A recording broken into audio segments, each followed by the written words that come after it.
speaking of violence, we have next a book on McComb, Mississippi in the summer of 1964.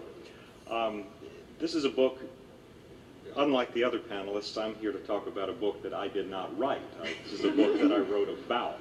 This book is by Harding Carter II, who many of you will remember as a very distinguished Mississippi newspaper man. He edited the Greenville Delta Democrat Times for years, and I think that one can judge a newspaper by the enemies that it makes, and Harding Carter's newspaper and Harding Carter made a number of enemies, including men under this roof in the 1950s and 1960s, when he expended a great deal of ink denouncing the Citizens Council, when the Citizens Council was a powerful and dangerous entity in the state, functioning almost as a branch of government. And so I want to start by saying that this is Harding Carter's book. One of my intentions in taking on this project was to bring it back into print and to help a new generation of Mississippians and Americans to appreciate the work that Carter did. This book is part of a series that the University Press of Mississippi is launching called Civil Rights in Mississippi. We will reprint a number of titles from the 1960s with new scholarly introductions. We hope that readers will appreciate them. We hope that students can use them in classrooms. And so I want to say a word about what a good job I think the University of Mississippi, or University Press of Mississippi, does. It's a fantastic resource for the state, a fantastic resource for scholars and scholarship, and it deserves your support.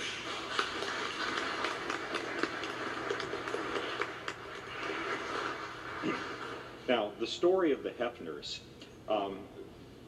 Albert Heffner, called Red by his friends, Mary Alva, called Malva, were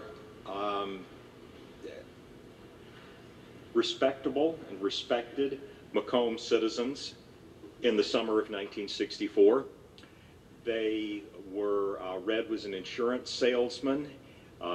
He won awards, civic awards locally for his work in the community, his activism in the community.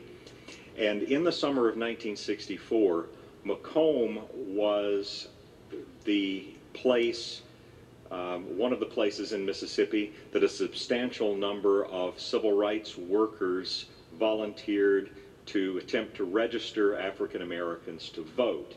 And that's the catalyst for the violence in McComb that summer. And Red Heffner and his wife Malva were, like many respectable people in McComb, were worried about the potential of violence in their community. They believed that it was bad for business, they believed that it was bad for the community, and they wanted to understand what was happening in their town.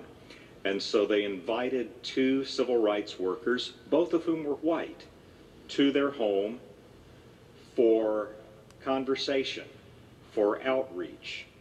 And immediately, and by immediately I mean that evening, within the hour or two, they began receiving threatening telephone calls, harassing telephone calls that escalated, and in a matter of 6 weeks, the Heffners left the community and did not return.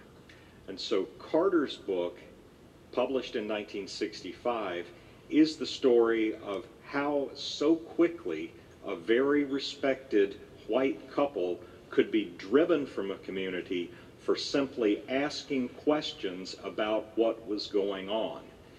They found that people that they believed that they knew, people that they had known for years, turned on them, ostracized them socially, struck at them economically. The lease that Red Heffner had on his office building was canceled. Their dog was poisoned. They received something on the order of 300 telephone calls over a period of about 5 weeks, warning them about to leave town. And eventually they did. So the story Carter published in 65 takes the Heffner family through the summer of 64 into their exile from Mississippi. Now, many, many thousands of Mississippians were exiled in those years for actions that were more transgressive, you might say, than the Heffners. So what makes their story worthy of the telling by Carter and the republishing? Well, Carter, let me say, was you know, for those of you who are listening and don't know Mississippi geography, McComb is not in the Delta where Harding Carter's newspaper was. However, Carter and the Heffners were both Episcopalians. They were active members of the Episcopal Church. And so the faith was a connection. And also, I mean, Red Heffner, like Harding Carter, was a man who enjoyed asking questions about the way that things were, who was a brave man.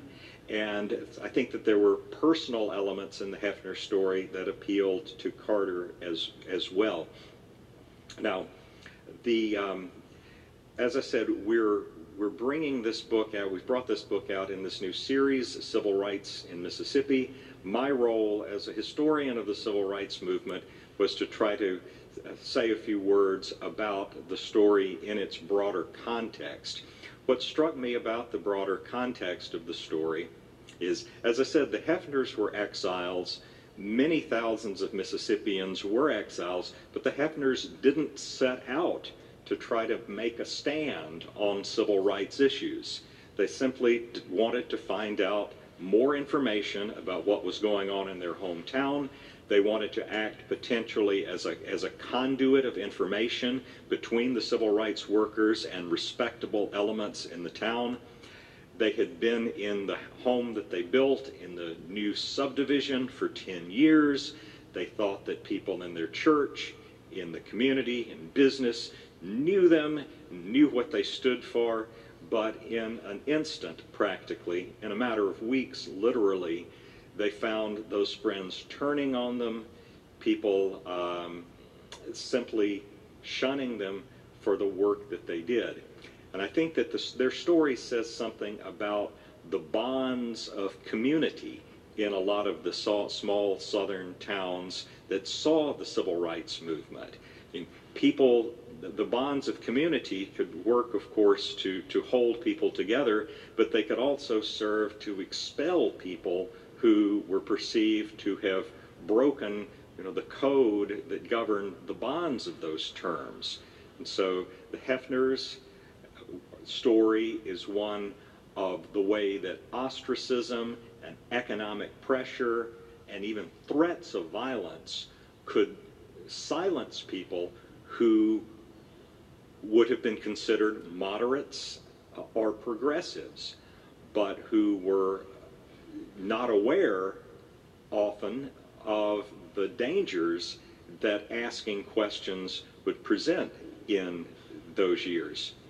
You know, I was born in McComb, and one of the things that I don't remember from growing up is very much discussion of the Heffner story in the 1970s and 1980s when I was a young fellow. And so one of the things, too, that struck me about the importance of the book is that it's, I mean, one of the functions of repression and retaliation is silencing.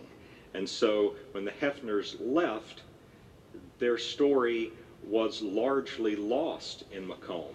There are no memorials, there are no signs, there have been no apologies, other than obituaries in the Jackson newspapers. The deaths of the Heffners were not covered, and they get treatment in histories of the civil rights movement in Mississippi, but nothing very expansive.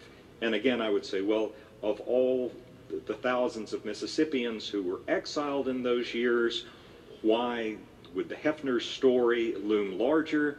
And I suppose that my answer would be so many thousands of stories just like the Heffners, are similar to the Heffners, have been lost through the silencing that occurred because of the pressures not to dissent in those years. And so I think one of the tasks that we have as a community and as civil rights historians or readers of histories of the civil rights movement is to recover and to remember these stories, because they speak to some of the same limits that our definitions of community still present to us. Definitions of we and they that still have roots that were formed in the Jim Crow period, and that we haven't done a sufficient job in redefining as we've moved in other ways beyond those years. Thank you. Thank you.